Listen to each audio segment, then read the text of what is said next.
Kia ora koutou, welcome everyone. It's great to be here at Circa with these awesome designers here. I'm Randerson. Yeah, lovely to see you all here. Thanks Bonnie for doing the lights for us. I just also want to start by acknowledging this space and everything that has ever happened in this space and everything that is yet to happen in this space. And yeah, it's good to be here as part of, I believe, the Women's Theatre Festival. There's been a bunch of panels on already, and Sal, I want to acknowledge you, which you won't be happy about, but for a lot of your behind the scenes work. And so we are here today to talk about design and what does the future of theatre look like through a design lens. And we have Meg likes physical gestures, it makes you relax, so I'm just trying to help you relax by being physical. So I would like to introduce these three wonderful designers, and I'm going to start with you, Meg. So you could start with this, it could end with this. But Meg, you're an artist and you're a designer and you work across live performance, public and temporary art installation, video, theatre, dance and social practice. You also teach, you're a lecturer at Massey, at the College of Creative Arts there. You've worked well around New Zealand and also internationally, Australia, Prague, UK, South Korea. And as you said, it could end with this, but I think this is a really lovely thing that you wrote. Don't look at it. She's particularly interested in the public and the private performance of self and the relationship between moving image and live performance. So looking at design as a directing, starting or driving force in the creation of performance. That's a beautiful statement.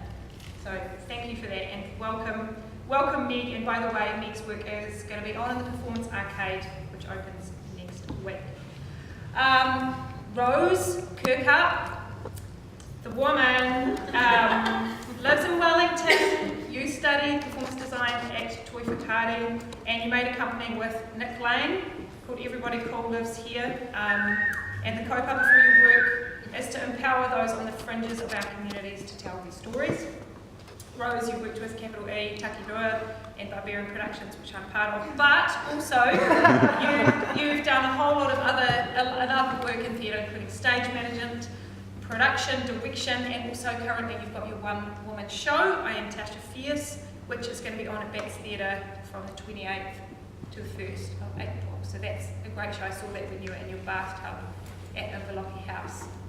And I'm looking forward to seeing it translate into a live stage context. And Rose describes herself as a people's person. Her drive comes from connections she makes with others. Awesome. Great, and then finally, Emma Ransley, it's great to have you here as well. You are an artist and the new head of design at Toi Whakaari, the New Zealand drama school. And your practice as an artist explores the performative nature of clothing in the everyday, which as you come from a background as a costume designer, you've had many international exhibitions and you got Best Costume Design for Inhabiting Dress at the Prague Quadrennial. Awesome. And Emma, it'd be great to talk to you, especially as you've just shifted into this new role at Toi Whakaari. We're going to talk a little bit about education, design, crossover into performance, directing. We're also going to talk about being women. And we don't know exactly how that is going to go. I said, should we talk about the fact that you're all women and this is part of the Women's Theatre Festival, but I'm not sure what the question is within the design context, so we're going to try to explore what that actually is.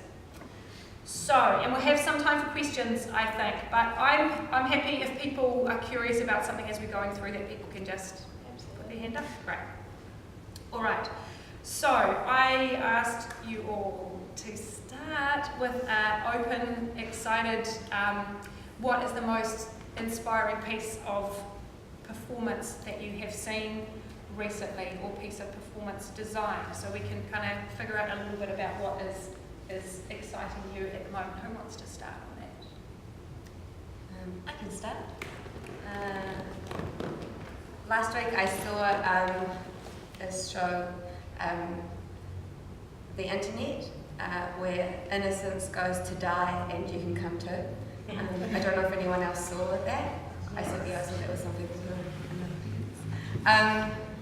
and I say what I loved? Yeah. I felt like it was brilliant because it was a sort of cross between some kind of social experiment that we as the audience were completely complicit in participating and adding to.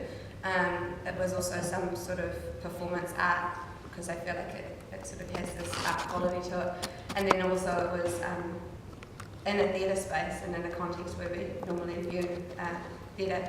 And without giving you a full synopsis of the show, anyway, as audience members you contribute to the content of the show that is then captured through image, like Google image search, and then kind of VJ'd back at you. And what I think they did beautifully was talk about something that we interface with all the time in a really performative way that captured the energy that we, I feel like that we sort of have in the relationship with our devices and the internet without saying to everybody, hello, this is how you use the internet, in a kind of presentational way. It's kind of interrogating the click hole, I guess. I loved it. Did you find it really intense? I talked to someone who found it very overwhelming. Did you find it like that, or did it excite you? It did excite me, but then it was also very intense because partway through in the third act, they start putting XXX on the end of all of their Google image searches that they've been doing. So you can imagine the type of imagery that then starts to come up, and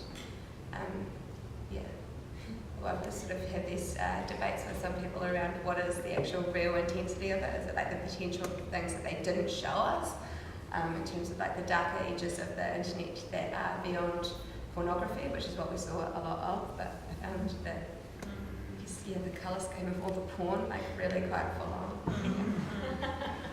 But it was interesting and I loved the whole experience. Awesome.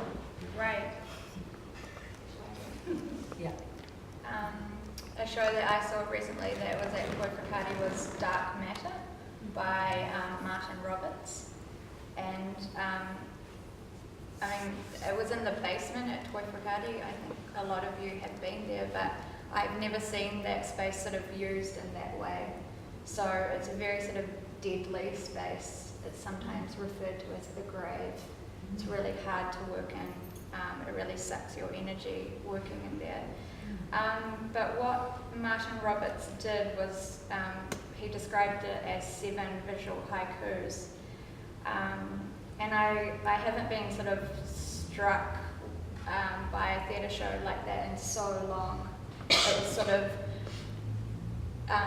we didn't get a program, there were no titles to the work, so there was no sort of preconception of the work. And it was just sort of void of meaning being put onto an audience, and it was completely experiential and a visceral sort of experience. So it really sort of moved me as an audience member, and I haven't been moved like that in such a long time. So I didn't felt like I needed to take away anything meaningful from it. And I think so Marty as a designer really, he authored that work, he conceived that whole show, he worked with dancers, and he manually operated it in the dark, which is incredible. I don't know too much about lighting design, but just to operate such a precise show in the dark is just incredible. And I think it just really placed the sort of designer as a visual director, as a performer, as sort of a kind of pioneer of the next sort of stage in performance design, or what we do. So yeah, it was just a really moving sort of experience. It was all about the sort of periphery of vision, so a lot of the time you were sort of sitting in the dark between these visual haikus, and there was a light in your face like this, so your pupils would go really big, or dilate, whichever, yeah. And then so when you're in darkness, it was so dark, it was velvety black darkness, and then these sort of and the only other time I experienced that kind of darkness was in the Uruwetas, where there's no power for miles. And then these sort of bodies would appear at the end of the basement, and it was just an incredible sort of non-representational sort of piece of work. So it's just stuck with me. Yeah. and place designers like right in the front of directing.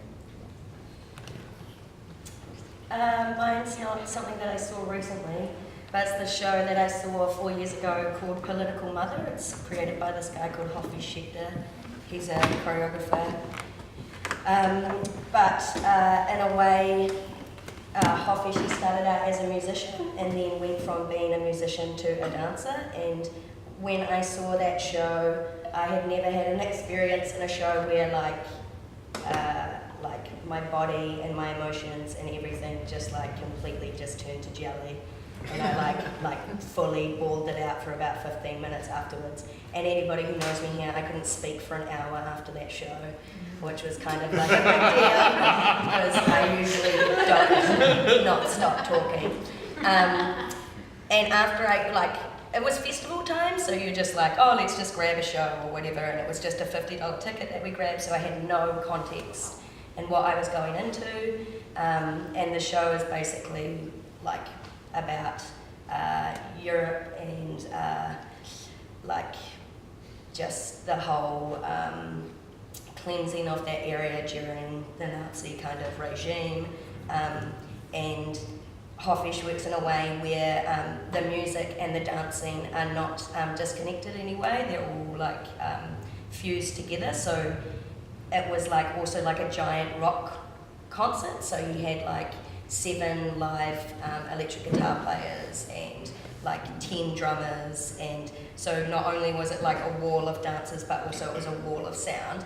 And after I saw that show, I went nuts for Hofish Schechter and was like all Hofish all the time. And for like the next 4 days, I was like, how much Hofish can I get? So I got to go and see a talk by Hofish Schechter, and then I also found out through some dancers that I knew that his head dance coach was doing a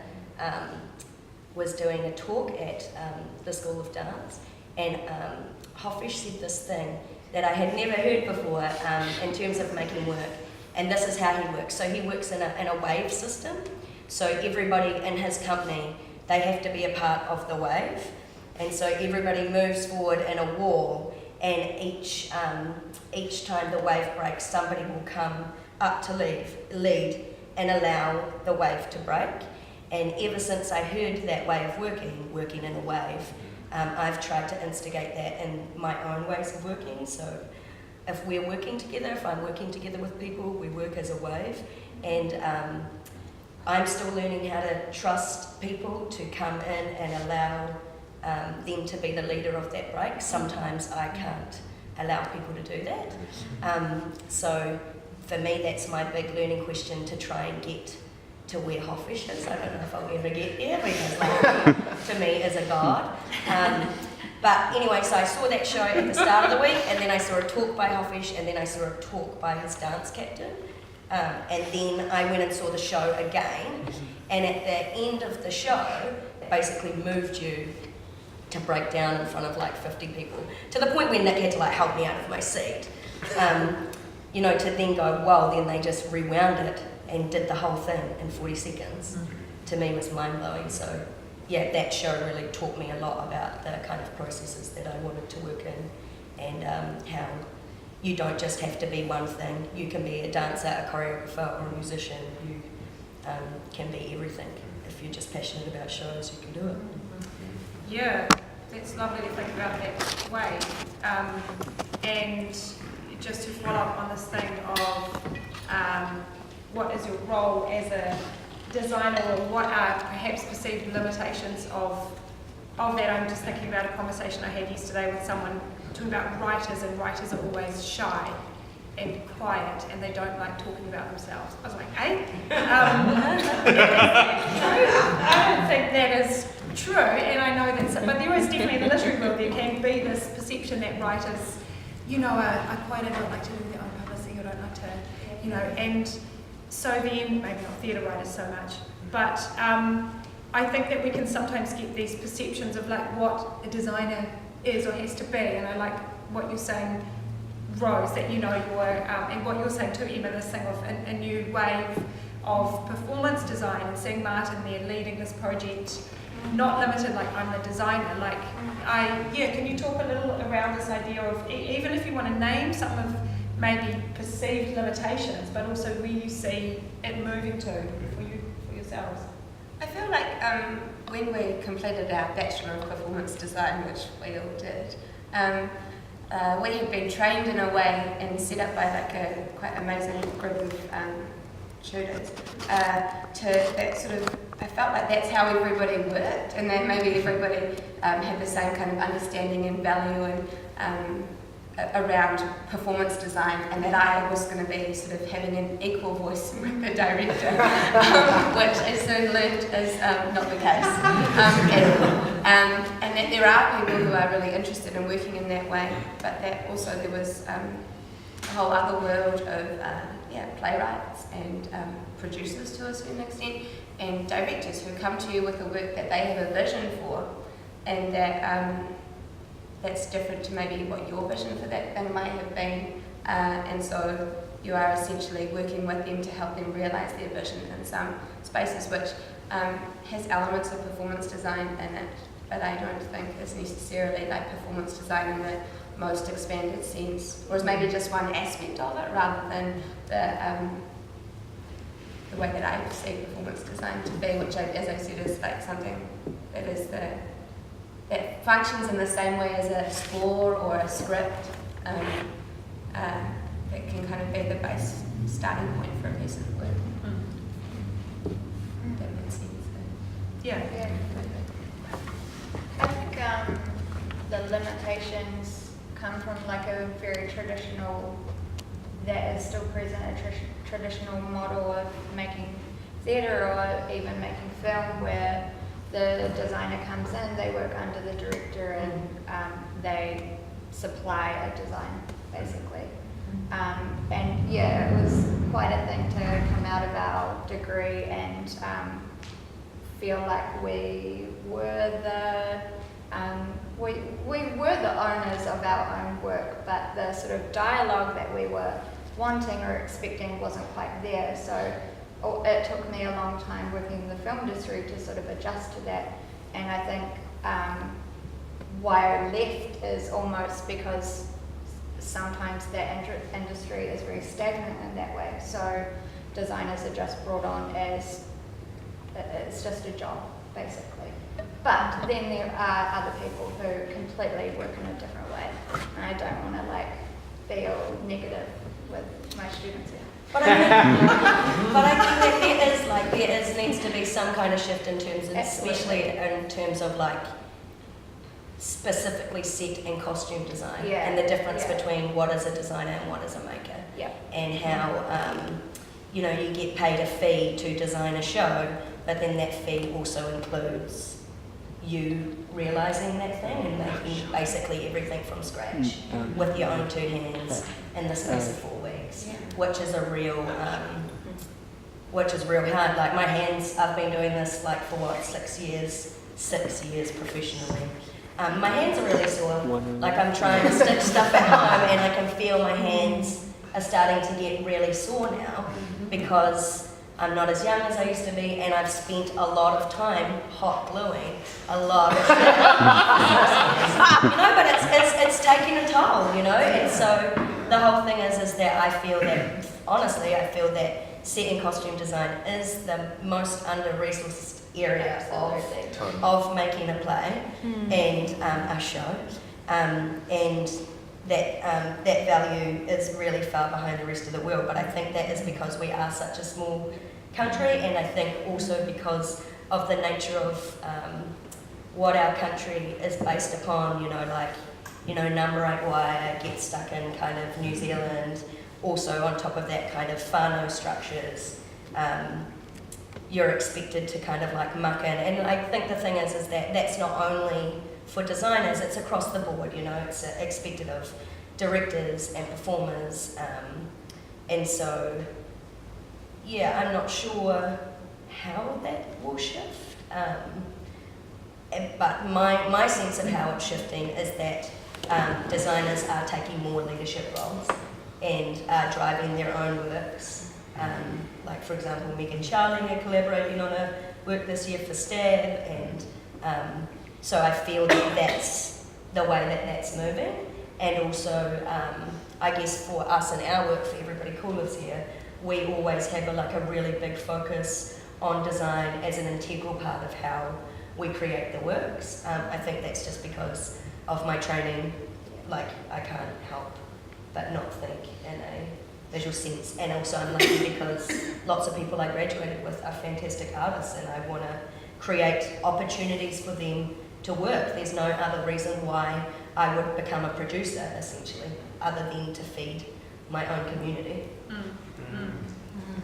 I just want to add a thing, and maybe this is somewhere where the women stuff comes in, but I think that we also hear lots about this word collaboration, which design is intrinsically, inherently a collaborative exercise. It requires discussion for it to be a truly integral part, an integrated part of a performance, and I think that that's maybe somewhat to the side of a traditional theatre structure where it's a top-down hierarchical system, and I don't feel like that where collaboration happens there. I think that's a different kind of collaboration than one that is facilitated by design and is sort of an exchange and conversation with the words and the performers and the physical objects and the light all the time. Yeah.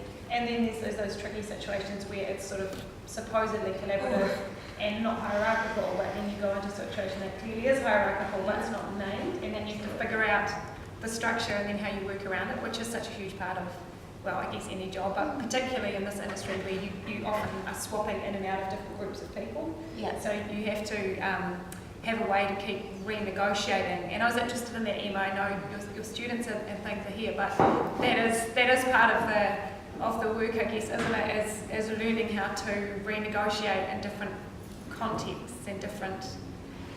Yeah. Absolutely, and I think that as designers, I don't like this term, but we need to be like a jack of all trades. So the term designer implies that we can be production designers, set designers, construction workers, stage designers, dramaturgs, you know, it kind of umbrellas a lot of things within that, and I guess we sort of specialise in it.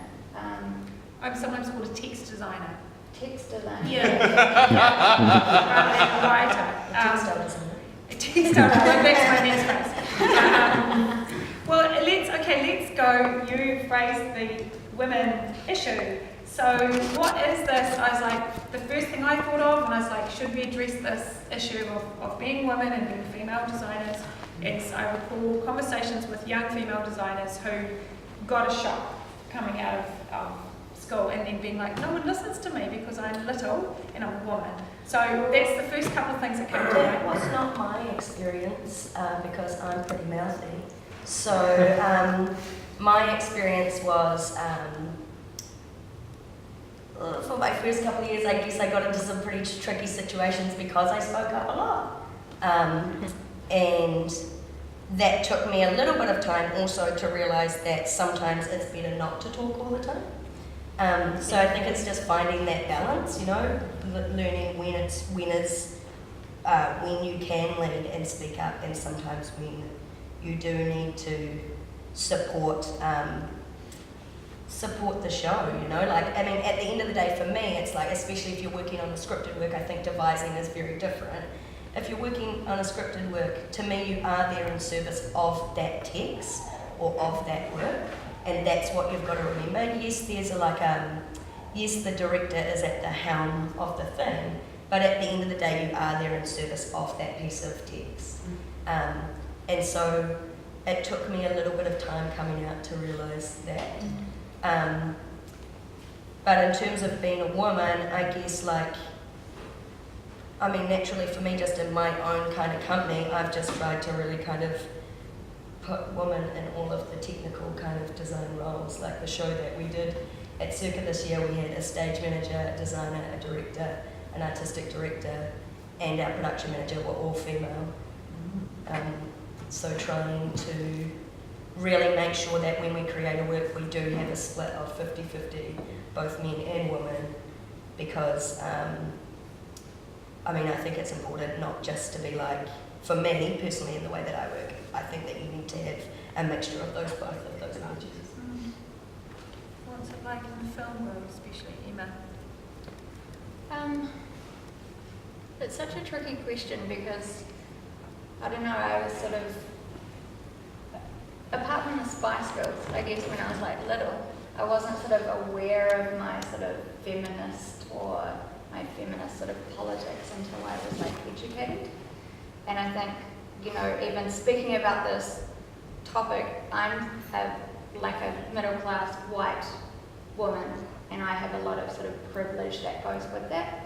So a lot of things I think went unnoticed in the film industry. Of course, there's going to be sort of apparent things with men that, you know. Seeing discriminations currently? Well, yeah, I find the sort of platform to speak on problematic because of my position. Yeah, Yeah. sure. Yeah, cool. But then I know that's sort of like a really complex issue, so. Yeah, I'm sort of like in this new phase of like questioning sort of what is feminism at the moment. Yeah, yeah. Particularly with like everything that's going on in the world, so, yeah. There's a tender balance of speaking negatively and positively, isn't there too? And I think I was talking with a panel of stand-up comedians who were women recently, and it was all women in the room. There were about 8 women, 4 guests and 4 panelists, and I sort of said that, what is it like? And there was an immediate, the only difference between being a female comedian and a male comedian is that you get asked that question, which is like a totally like, there's nothing happening. I was like, okay, cool, so there's no, that's fine, so we all let even stay. And then about 20 minutes later, one of them said, sometimes I come out on stage and I hear the audience boo that it's a woman. And I was like, so that doesn't quite match with what you just said, that there isn't a thing. But I really appreciate it. It is tricky because you're like, I don't want to sort of bleat about this, so what are the things that are there and are there things? And sometimes I think things are better than they are, and then I sometimes get a shock when I talk to especially younger women and they tell me that, so I appreciate that kind of difficulty that you're articulating. That's not to dismiss that it isn't a thing and this festival shouldn't be happening. It's just I think feminism is in a really interesting place right now. Yeah. In terms of, you know, your Taylor Swifts and, you know, Beyonce, Camille Paglia, so it's kind of, it's like a really sort of interesting terrain to even speak on. Yeah. But then I think, you know, we in particular had pretty strong females who taught us, Dorita Hanna, Penny Fit, so in a way the design world has these really strong female figures, so, you know, that's the positive. Yeah, absolutely. Yeah. Absolutely. But I'd love to know what Megas think. I'd love to know so many things. I feel like I want to hit like 3 things. First thing, I definitely felt a lot of, where do I start? So the fact that I physically cannot pick up a full sheet of ply by myself. My hands aren't like, don't have the arm span, and that's sort of perceived as being like another hurdle for someone to realise their set design. That's a straight up real thing, like that I can't really change. I mean, I'm quite strong, but I still can't do all of that physical labour, and like I have people who help me do that now. But at first, this like expectation that like it's kind of a problem, or we're doing you a favour because you're a young woman to like let you do this project rather than someone else. There's like a bug that has been like flying around for some time. Who can just realise the whole project for you at like sometimes maybe at the expense of some other kinds of skills that I might or might not have had. And I also think, and I say this, I feel like a whole heap with my students. I'll do this other one first. And then there's also this feeling that you have to know more than what a man might need to know, and that could manifest in when you go to Bunnings and you know exactly what it is that you need, and you know the type of screw or the kind of wood or the whatever it is that you're looking for. yet you're still sort of spoken to in a way that is inherently sexist because of how you have chosen to present yourself. So I also acknowledge that I'm a middle-class white woman and I am an educated one and I am in a position of power, but I feel like that is still sort of sitting insidiously there, like lurking in society about this perception of who knows stuff, and then as a woman feeling like you have to know more before you're able to speak when actually you don't, and everyone's bluffing a whole lot. And then there's a perception, and I see this with my students all the time, about things that men are better at than women, and I see it in a huge amount in their engagement with technology, and there's studies around women take longer to learn programs, and if you give them a week, the guys will appear to be picking it up way faster at the beginning, but by the end of the week everyone's in the same place. It just takes females generally a slightly longer way of getting there, but at the end they've got the same amount of knowledge. And I feel like that's also similar in terms of like physical making, that we sort of still, I think, for whatever reason, kind of partition people off into those. So the women are good at speaking and presenting and organising, you know, and networking, which are great, amazing things to be able to do. But yeah, that for men, their realm is in the technology and the physical realisation of things. Yeah. Which I feel like I'm actively really trying to That makes me think about, actually, in the film industry, the costume design departments are predominantly women or gay men.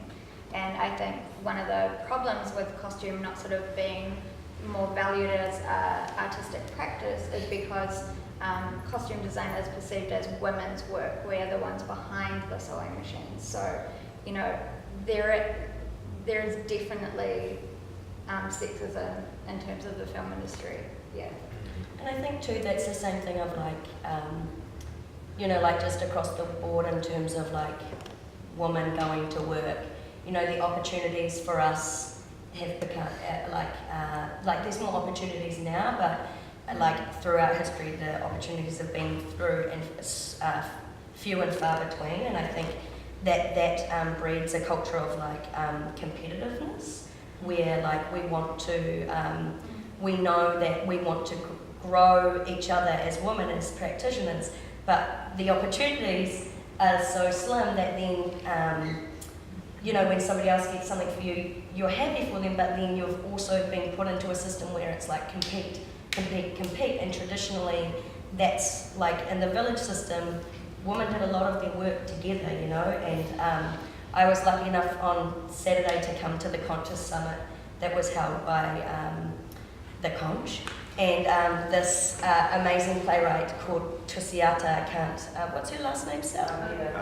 Yeah, she articulated this idea that I've been trying to put my finger on for a while, and she was talking about how as women makers we need to learn how to midwife for each other better, and we need to learn how to accept that sometimes we're not going to always be the one to have the baby, but we are in a position where we can support each other to have that baby. And it was beautiful to hear that, and to have that reflected back to me. And it was also incredibly harrowing to be in a room with these Polynesian women who had all of the same questions and fears that I have about, like, you know, that I'm not good enough, that I'm a piece of shit, and that, you know, no one's going to take me seriously. But that they had this other layer of, like, cultural bullshit that's put on top of them, and it really, in that moment, my privilege was really reflected back to me, and all of my fears about coming to this panel were completely stripped away in 1 minute, because I shouldn't be afraid, because I'm in a position where I'm allowed not to be afraid. And so it also made me realise more and more that in myself I need to silence that voice of competitiveness, and I need to learn to midwife more, because the more we midwife each other, the more opportunities there'll be for all of us. So Emma being the head of design, and been in the same graduating year as me. I just think it's such a gift, and the same with me working in Massey. I could not be more proud of these two women, and know that the things that they are doing not only are creating opportunities for these students, but they're creating opportunities for me. And so that's been a huge, massive thing of learning for me over the last year, and that's been to do with me letting go of my own fears and really, really just like owning being an artist, you know. Awesome, Rose. Thanks, Rose. Beautiful.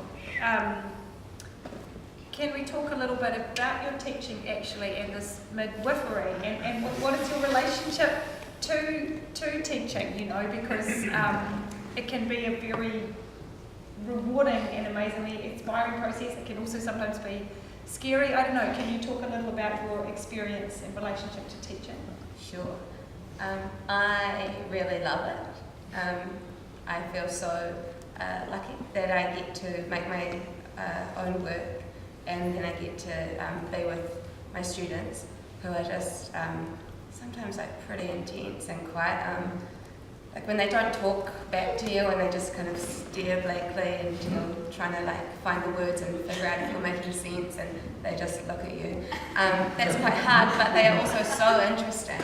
And like actually, it sounds sort of cliche, but they I feel so inspired all the time, and because of like their interest in their own learning and their own kind of curiosities, I feel like it's helped me to build a lot of my own skills, because like I'm learning like alongside them, and always kind of feeling like, you know, they're always coming up with new things. So you're like, oh, well, what are you looking at? Like, oh, this is what I've seen. So it's a really great environment to be in terms of staying constantly kind of plugged into some sort of liveness, and interest in being a lifelong learner, which I feel like I've maybe found myself a way to ensure I keep on doing that. Yeah. Yeah, Sorry and for Emma, saying lifelong learner. no, triple L, it's good. And how about for you, Emma, you know, this wonderful new position, it's so great to have you there, and yeah, was that a hard choice to make, or easy and obvious?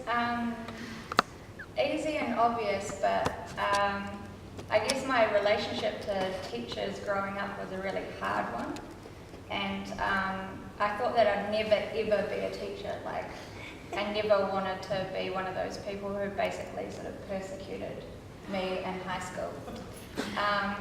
But I think what you're saying, Meg, around the inspiration, in a way, teaching is another artistry, and composing a sort of lesson is design, or not that we call it lesson, but a tutorial is to experience something in order to learn. And I think my job in a way is to make like you guys and my students more sophisticated than I am, because it's not about me being expert and knowing everything. It's just about me asking the right question at maybe the right time that will fuel something for you guys to be far more sophisticated than me, and that is what will fuel the industry and what the industry will become. And I think it's really important not to think about educational models in terms of catering towards the industry or what an industry needs. Like, these guys will be the industry and are the industry like we are. So it's important to advance through education rather than being a sort of perceived expert and sort of knowing it all, and also like students being an empty vessel that a teacher fills up with knowledge. Like, I am so dead against that. So students come with their own perspectives, their own standing, and their own sort of way through learning, and that is the incredibly sort of valuable and so inspiring sort of thing. And also, I think my teaching is like related to my political position, because I think as teachers, we're sort of, one of our roles is to like enable a certain kind of like consciousness in young people, so that the world can be a different place. So there's sort of a political aspect in there for me, I guess, as a teacher. That's like my widest sort of ring, you know. Do you know that phrase with education about used to be sage from the stage? and now it's guide from the side. Guide from the side. Yeah, so yeah, it's not about filling up, it's about encouraging with learning alongside you. Yeah. Which I think is great because it's not that hierarchical model that we're talking about. It's like we're all here together. It's a reciprocal learning. It's so freeing as well to be like, because I find I teach into some things that I actually was not trained in at all, so I learned a fair amount about architecture that I didn't know when I left. And so if you set up a space where it's like we are equal, like I'm not standing up here as the all-knowing person, and we're figuring out some things together. It's so much easier when someone asks you like, well, what is this? And I just have to say, well, I don't know. Shall we start with a Google, you know? Like, or how would you go about finding out the answer to that thing? It's not. Sorry. But it's not about like teaching content or teaching things. It's enabling students to think and for them to learn things, because the institution isn't always going to be there, and the industry is sort of sparse, and you have to know how to learn in order to learn fast as well. And I think like this thing of like modelling, like if I model saying, oh, I don't know, how could I find this out? Or if I'm, you know, like this thing of like, well, I'm going to practice this behaviour that I'm asking you to practice too, and it's this, I think, a level of respect that you get like for each other in that space. It's one of the problems with our political system, maybe, isn't it? That politicians can't say, I don't know, or I was wrong. They have to keep the space, and so then you just, get opposition. Hey, I'd like to see if there's any questions here, but just before we do, I'm coming back to this question with you, just a heads up. Where are we now and what could the future look like? I want to look to that, let's go to what could the future look like. So just letting you know, have a little think about that, because that's how we're going to close, is with what could the future look like. And you could walk us through a scenario, you can act it out, you know. We're open. But let's see if there's any questions in the audience. How many of your students are here, Emma? Put your hands up. 6. 6? Okay, great. And grads.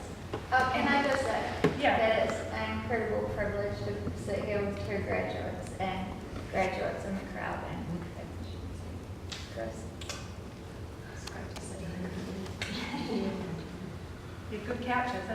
Yeah. So, are there any questions or comments or thoughts? Yeah, Claire. Hi. I was thinking, Rose, about what you said about, I wrote it down here, about under budgeting for design. And I wrote down, why do we under budget for design when we're making, a new work altogether? And how do we change that? Or is it that we've under budgeted for everything? Like, and I don't mean the design, I mean like the amount we put aside for like materials and just, everything. I think we under budget for everything because the pool of money is so small. But I also think that, I honestly think it is like a real cultural thing here too, is that everybody's so used to mucking in. And also like, in terms of like getting money for shows in other areas other than CNZ, it's really difficult. And I think that in a way we have to figure out how we, for example there's 2 venues in Wellington. So there's this venue and Bats basically, and there's the Hannah, but these are the only 2 venues. And Circa, they work a lot with the same designers, and just at this moment I want to acknowledge Jen, who's like a female designer, lighting designer who's worked for years in this space.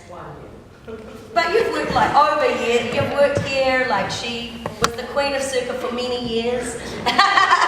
And but like for Jen is still mucking in, and Jen is still working, I think, for Times with for low money when she's one of the country's most leading lighting designers, which is insane. That's the model of the theatre. It's an actor, director-based theatre where designers like me and Marcus have been asking them for years to change the system, but what worked for them back in the 70s, where whatever, I don't even think me and Joe were born when, you know what I mean? It's, they haven't changed from that model because that's their house in Karori, Yeah. that's their mortgage, that's their SARPs, Yeah. and it doesn't work for our. You can imagine what it was like when I was young. It's like, which was like 2 years ago. Yeah.